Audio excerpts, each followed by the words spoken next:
want to defend almost every army right now in Legends, you should definitely give this base a try. It has several defensive setups against Dragon Duke, air spam, and even ground smash attacks. So let's break down the base, and then I'll show you the defenses I got.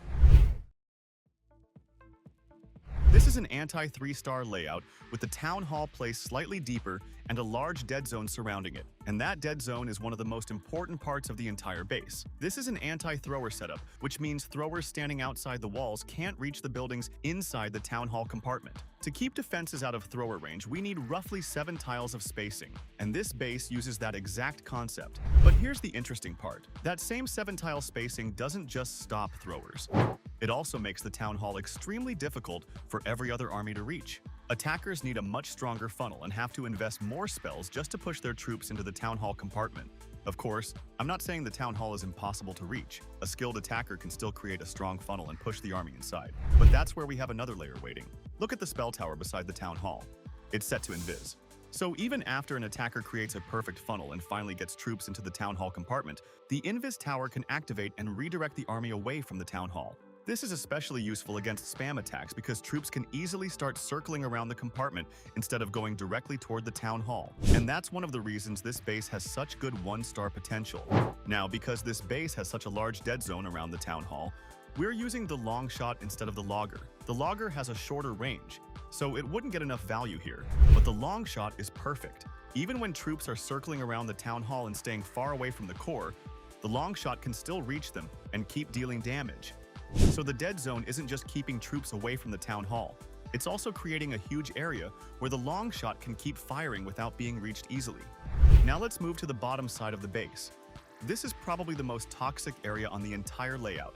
We have several important defenses packed around the Rage Tower, including the Catapult and Revenge Tower.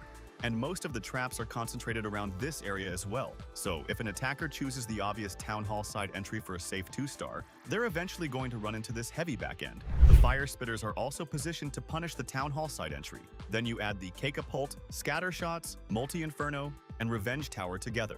That's a ridiculous amount of damage for an army that's already spent most of its spells trying to get through the front of the base. So from the Town Hall side, you can expect plenty of low percentage defenses. But what if the attacker is smart and enters from the bottom to avoid the Fire Spitters? That's where the base starts getting even more interesting. The attacker might avoid some of the damage, but now the Town Hall is sitting at the back end. And because of the large dead zone and the Invis-Tower, reaching it still isn't easy. You might think the attacker can simply use the giant arrow to trigger the Invis-Tower early. And yes, they can, but there's a problem. By the time the main army actually reaches the Town Hall compartment, the Invis-Tower has already recharged, so it activates again when the troops are nearby. That makes the giant arrow a poor solution because it doesn't permanently remove the problem. Now let's look at the Duke charge. The Fire Spitter compartment looks like an attractive target because it gives the Dragon Duke access to several important defenses, and that's exactly why we've heavily trapped it. Most of the traps in this area are designed around reducing Duke value and, more importantly, killing the Fox. We've stacked giant bombs, spring traps, and other traps along the expected path. If the Fox dies early, the attacker has to burn additional invisibility spells to keep the Duke alive. That means the Duke gets less time to charge through the base and removes fewer defenses. And if the Duke doesn't get enough value, the secondary army has to deal with the entire back end with fewer spells available. There's another important setup specifically for the Electro-Fangs. Look at the spacing between the important defenses. You'll notice that most of them have 2-tile gaps. That's intentional. Electro-Fangs rely heavily on chain damage, so spreading the defenses apart reduces the number of buildings the Duke can hit at once. The Duke can still get some value, but the Electro-Fangs won't get the massive chains they would in a compact compartment. So we are attacking both parts of the Duke charge. The traps reduce the Duke and Fox value, and the 2-tile gaps reduce the Electro-Fangs value. Now there's one more setup that makes the bottom section even worse. The Sweepers. They're positioned to support this toxic damage zone, especially against air spam. If the attacker hasn't cleared the sweepers before sending in the main army, the troops can get pushed around while taking damage from all the defenses in this compartment. That can turn an otherwise decent attack into a very low percentage 1-star. If the attacker completely misjudges the pathing, you can even see extremely low percentage defenses. So when you put everything together, the base gives the attacker 2 choices, and neither one is comfortable. Enter from the Town Hall side, and you get an easier path toward the Town Hall but face a brutal back end. Enter from the bottom, and you avoid some of the front end damage, but now you have to fight through the dead zone, Invis-Tower, traps, and the Town Hall at the very end. And that's exactly what we want from a Legends base. For the clan castle, I recommend 2 ice golems and 1 furnace. The ice golems can freeze the army while it's sitting inside one of these high DPS compartments, giving the defenses even more time to deal damage. The furnace then adds constant damage while the troops are already slowed down. So that's the complete base analysis. If you want bases to defend any specific army or format, don't forget to comment. Now, let's move on to the real defense replay so you can see these setups working against actual attacks.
And that's it for the defense replays. You can copy the base link from the description below and give it a try in Legends. Let me know how it performs for you, and I'll see you soon with more bases.